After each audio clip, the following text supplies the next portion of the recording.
Hello, everyone. Several of my girls would like to introduce you to James Walton. Well, they wouldn't like to, but they're going to anyway. They're all hoping that James might decide on an alternative career path, preferably one that doesn't require the use of a brain.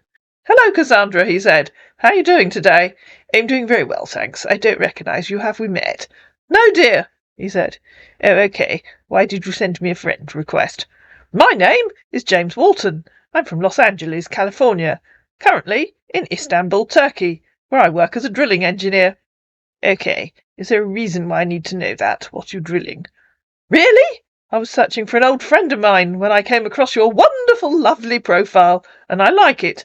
And I sent a request so we can chat and know more about ourselves, if only you don't mind." "Okay. What are you drilling?" "Drilling? Do extract and produce oil and gas?" "Oh, they do they?" said Cassandra. "I'm 6 years old. My nephew stopped talking like that when he started school." "LOL! Nobody is above mistakes," he said. "Clearly not," replied Cassandra. "Or are you perfect?" he asked. "I don't write like a 6-year-old.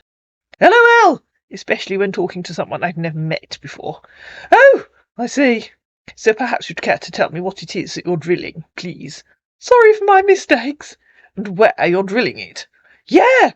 We're currently in Istanbul, Turkey, high sea, 300 kilometre far away from land." "How peculiar. Last time I looked, Istanbul was on land. Did it float out to sea? Which sea are you in, 300 kilometres from Turkey?" "The Marmara Sea," he said. Give him some marks for consulting Google Maps. Although Google Maps tells me that 300 kilometres from Istanbul would take me into the Aegean Sea, not the Marmara Sea. But you have to give him marks for trying. "How long have you been there?" "We came here for a 6 months contract, and we've been here since early December." "You're halfway through your contract." "Yeah!" "What's your work over there? Or are you retired?" "I run the family estate." "You have a wonderful profile photo. How old are you?" "I'm 63. I'm not sure I'd describe that photo as wonderful." "Sure it is." "That's most kind of you. May I ask how old you are?" "I'm 65, he said. Remember that for later in the video. "Anyway, I think it's good to know more about each other, because that will bring more understanding." "I thought we agreed you weren't going to talk like a 6-year-old. Understanding of what?" "All right. So are you married with kids?" "No, neither. I love that photo of you holding the white doves. Where was it taken?" And here is that photo. I sent that photo to Dr. Watson and asked her, where was it taken? It didn't take her long to find this photo, which, she told me, is the Darnesita district of Kiev in Ukraine. Of course, that man had no idea where it was taken. "Oh, really?" he said. "That's okay. I'm a single father. Want only one lovely son. That photo was taken in Turkey. I'm sorry to ask, where are you from?" "I'm more interested in making good friendship with you, in honesty, trust and sincerity, even though we just met each other. Maybe as time goes on, we may be more than friends." "I'm from Suffolk in England," replied Cassandra. "Oh, more interested in that than in telling me where that photo was taken. I do apologise for being interested, most remiss of me." "I went on vacation with my friends on South Africa," he said. "That's where I take the photo. Hope you're having a great day out." "The photo that was taken in Turkey," answered Cassandra. "Okay, dear, I'm sorry for that. Okay? So which is it, Turkey or South Africa?" I apologise, I only meant to send one thumbs up, because she'd sent two in reply to him saying he was sorry. "Oh yes, in South Africa," he said. "What are you doing right now? What's the time over there?" Why did you say Turkey originally? It's 8:30 p.m. "Okay, I'm sorry for saying that." "Okay," said our man, who still had no idea whether the photo had really been taken. "I am supportive and caring, and have a loyal and tolerant character, very humble, honest, understanding and truthful. I'm a very passionate, physical person that would want the same in a mate, deeply romantic, optimistic." "Yes," replied Cassandra, in reply to him saying, "Okay, I'm sorry for saying that, okay, but why did you say it?" And then added, "I thought animals found mates. I'm a human being. I'm just looking for a random woman for a one-night stand." "Why are you saying all this? I just need a woman that I can love, and that can be a good mother to my son." "Why am I saying this? Because it's true. A proper gentleman would never ever say he was looking for a mate. The animals on our estate find mates." "Good morning. How was your night?" "Good morning." I do so hope you've decided to talk like a proper gentleman. Would I regret it if I asked where that photo of you with another gentleman in front of a tall building was taken? I do so hope that I won't. And here's that other photo.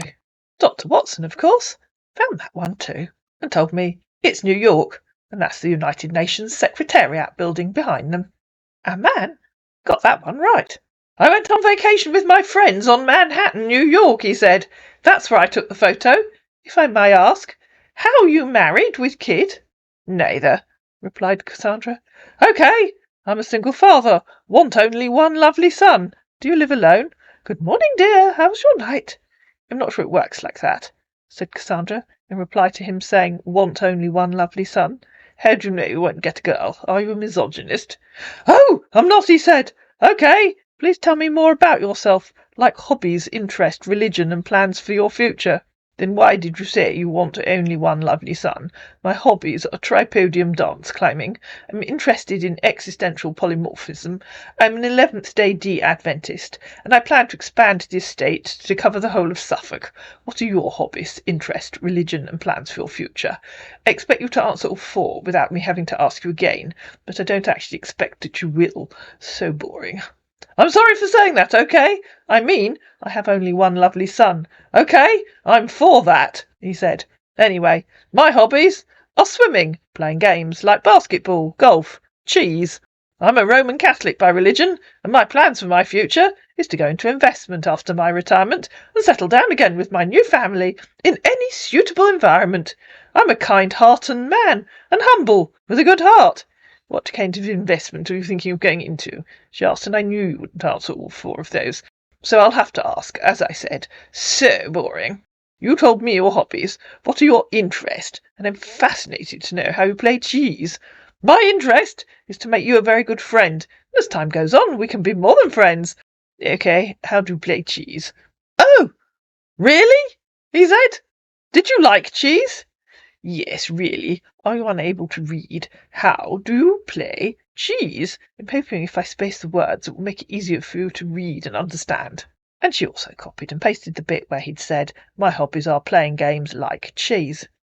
Check me, that is, I play cheese, said our man, finding a random collection of words on his keyboard and thinking that he'd put them together, because, words get lonely if they're just on their own.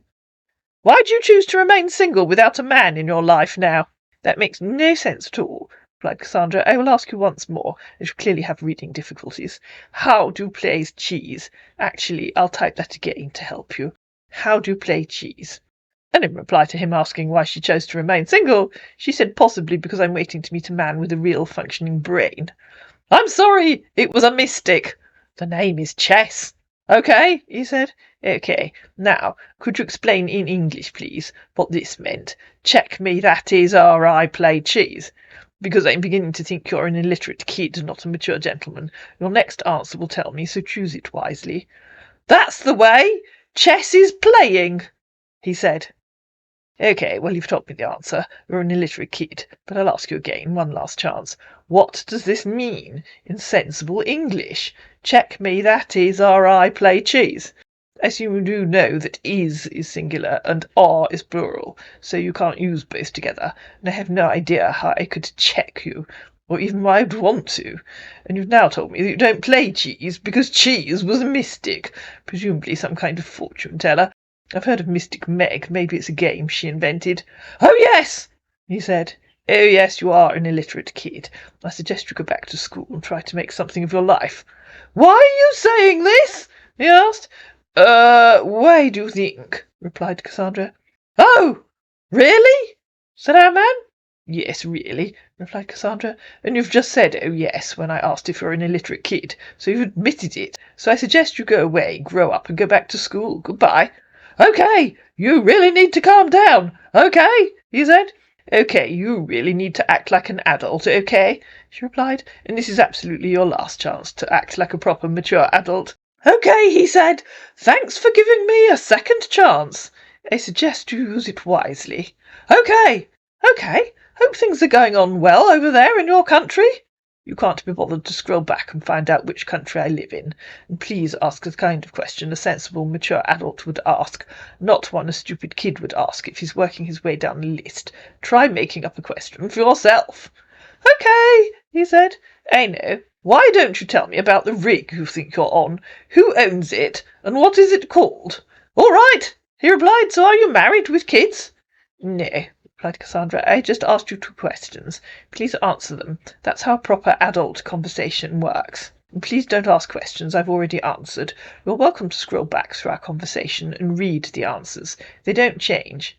"The owner of Zion Oil and Gas is John M. Brown," he said. "I'm so pleased to hear it," replied Cassandra. Then he copied and pasted a photo of an oil rig. I'll show you that in a minute. "Thanks for that," he said. "Now tell me what the rig is called." "An oil platform," Google felt the need to intervene and explain, "or oil rig, offshore platform, oil production platform, and similar terms, is a large structure with facilities to extract and process petroleum and natural gas that lie in rock formations beneath the seabed." "Oh dear, I knew you were an illiterate idiot," replied Cassandra. "Please read what I asked you.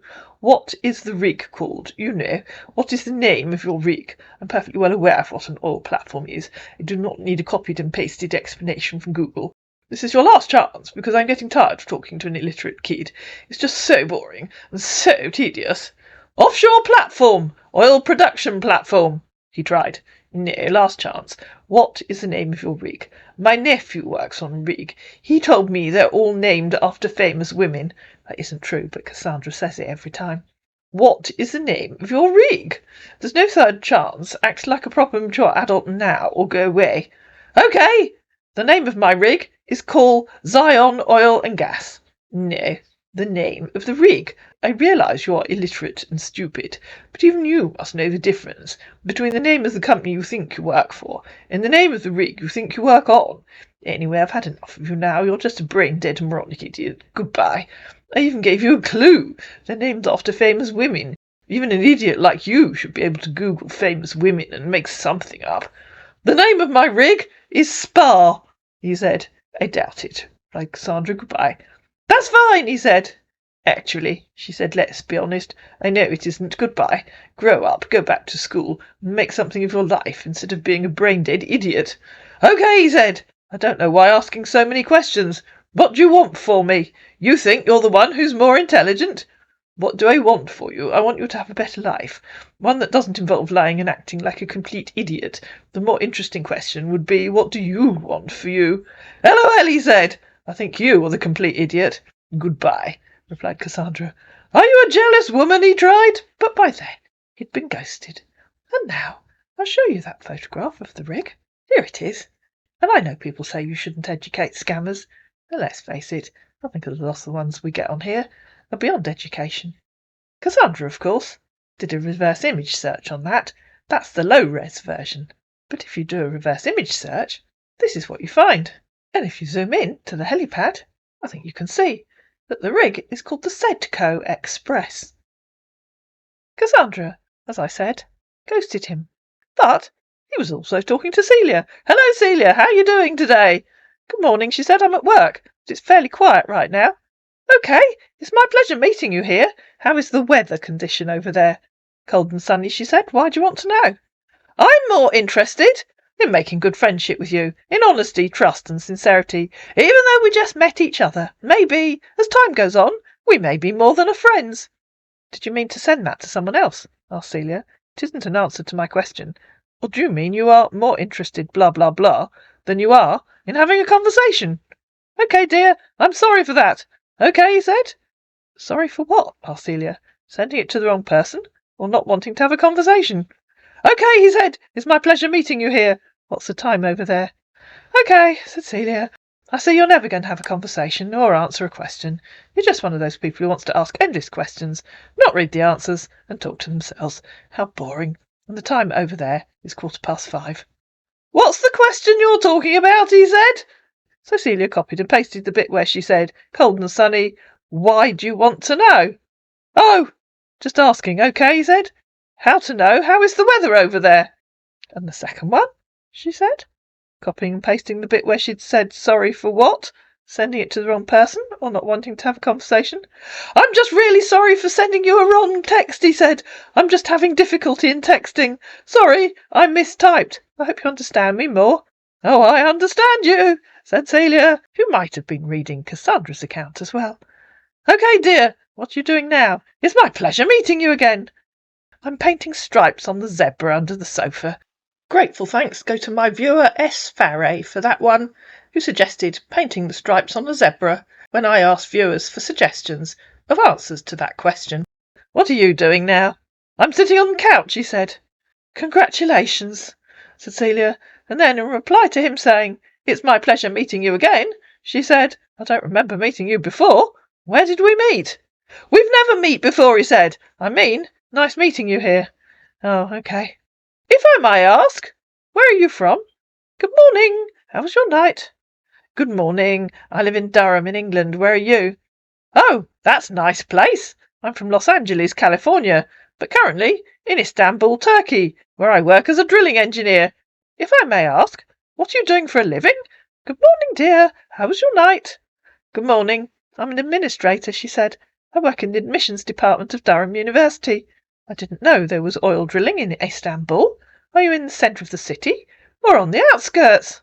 "I'm in the high sea," he said. "Did Istanbul float out to sea? I thought it was a city on land."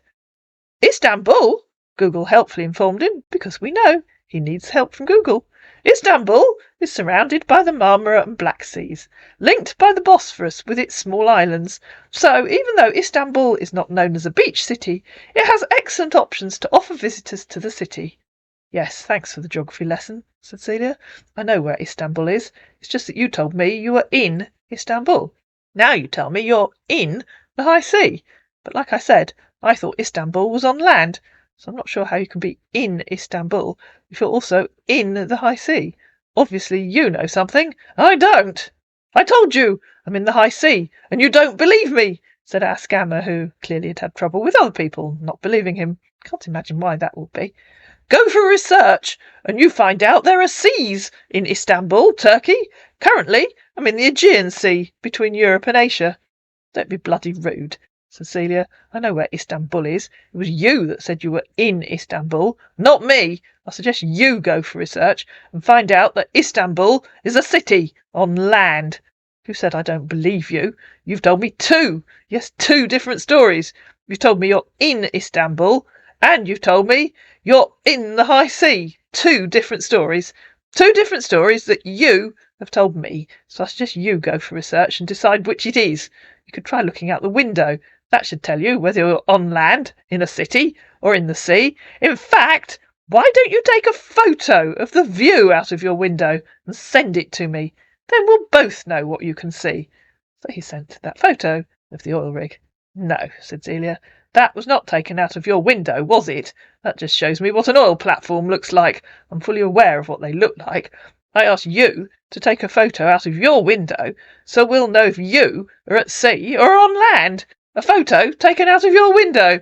To which our panic scammer replied, "OK, I'm going out. We taken a photo. OK? "I don't know who we is," said Celia. "Just take a quick photo out of your window for me." So he sent a photo of 4 people on a boat. "That's where I'm now," he said. "This is the photo." "Hardly the high sea, is it?" said Celia. "Because look, you can see the land behind." "Why are you on a boat? Are you on a sightseeing tour?" "We're on our way out. OK," he said. "So what are you doing now?" "How are you there?" "Way out to what?" asked Celia. "Why is it so hard to get a sensible answer from you?" "Because I'm getting very fed up with you. I was hoping for a proper conversation." "OK, go out to get something," he said. "Excuse me," said Celia. "I don't need anything, so no, I won't go out to get something." "Oh, I'm not talking about you. OK." "Yes, you were," said Celia. "You told me to go out to get something." "I'm sorry. I mean that we going out to get something. OK?"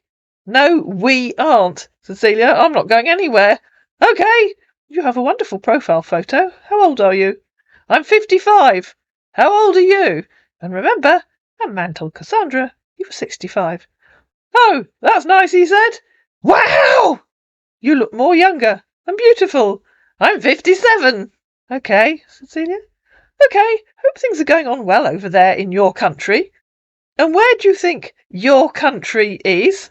Asked Celia. Our man, of course, didn't get it. They never do. I'm from Los Angeles, California. Please tell me what you do for a living. Yes, said Celia, I'm asking you where you think I am. You said in your country. Which country do you think that is? And then, in reply to him saying, what do you do for a living, she said that hasn't changed since the last time you asked.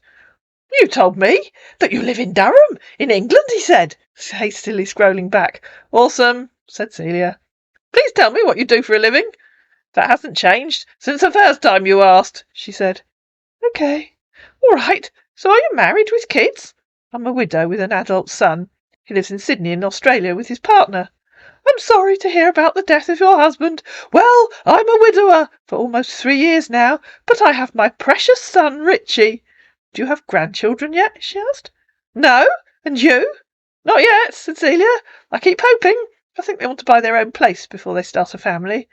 OK, he said. What about your son? She asked. My son is in the boarding school in Canada.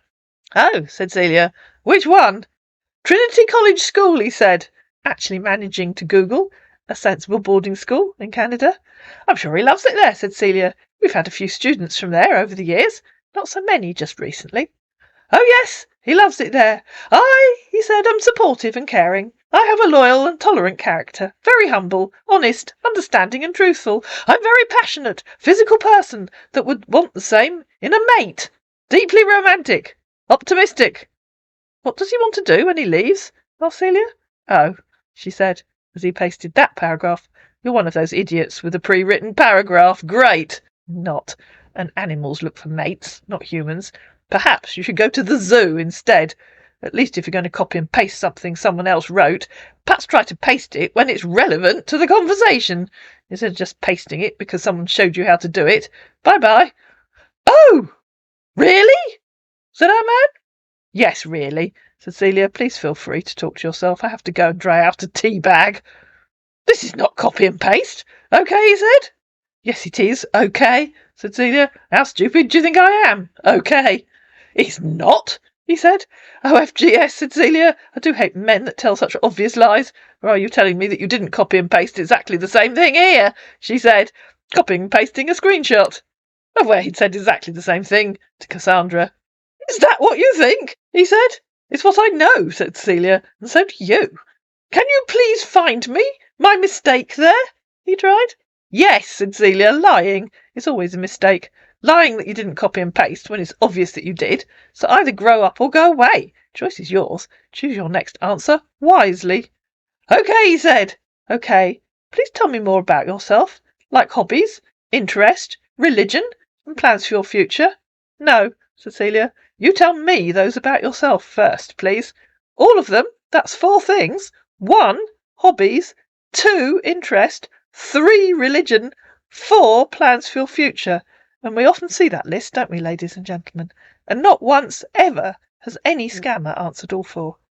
Anyway, he said, my hobbies are swimming, playing games like basketball, golf, chess, he'd learnt from his encounter with Cassandra.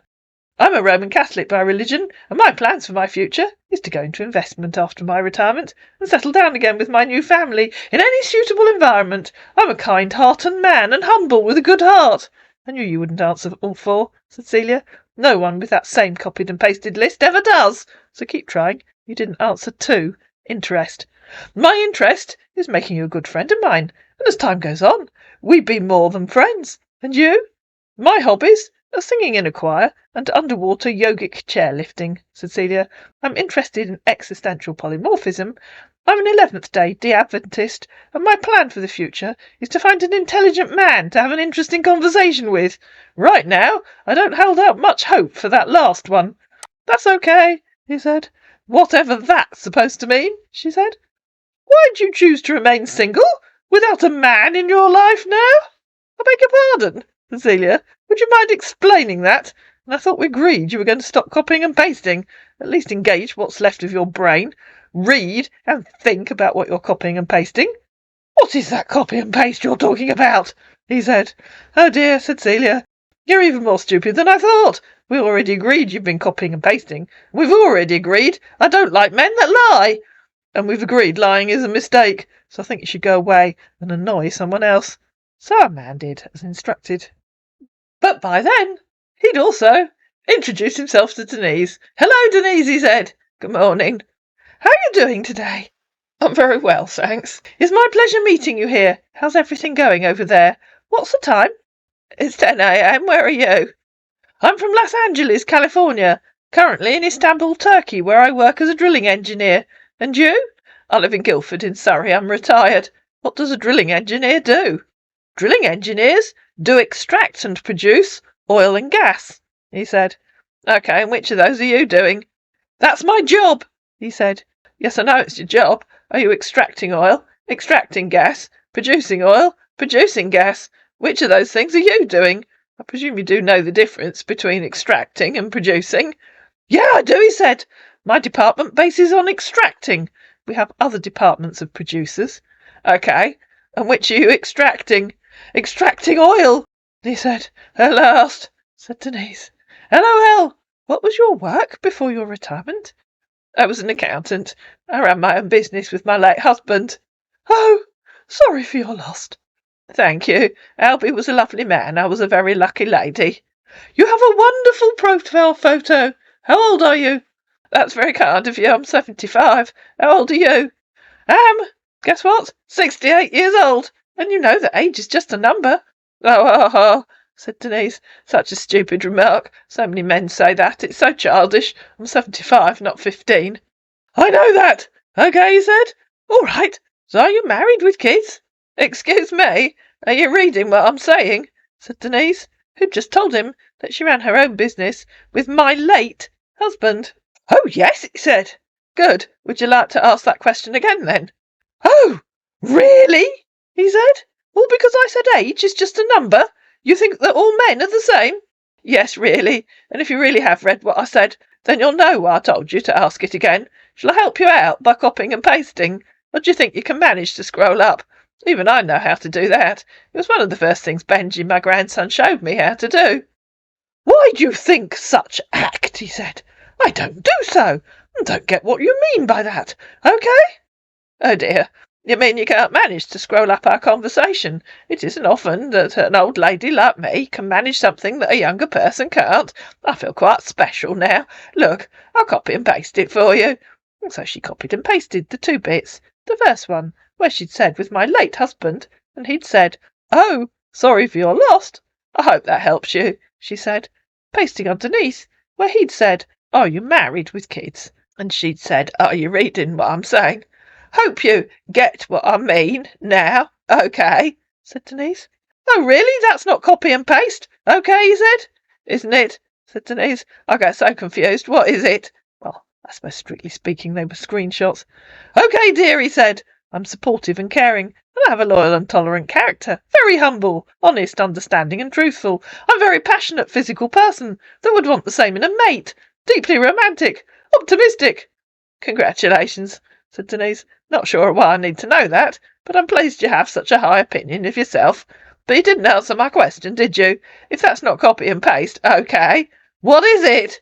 Good morning. How was your night? It was fine, thanks. Are you ever going to answer my question? Or are you planning to ignore it, in the hope that I'll forget? I'm not that old, I do still remember things. Actually, somewhere along the line, she did forget which question it was that he was supposed to be answering, as you'll see later. OK, what is that question about? He said. OK, I'll assume you're an idiot and can't read, so I'll just paste those two screenshots for you again. Please read them slowly and carefully, one word at a time, so you have a chance to understand them. This is what I told you. I'll type this for you to read. I'll paste it twice to help your limited brain. And so she copied and pasted the bit where she'd said with her late husband, and he'd said, oh, sorry for your loss, adding, after I'd said that, you asked, are you married? With kids? And she'd said, are you reading what I'm saying? So please tell me why you asked that question, if you were reading what I said. If you can't or won't tell me why you asked, I'll know you're just an illiterate idiot. Choose your next answer carefully.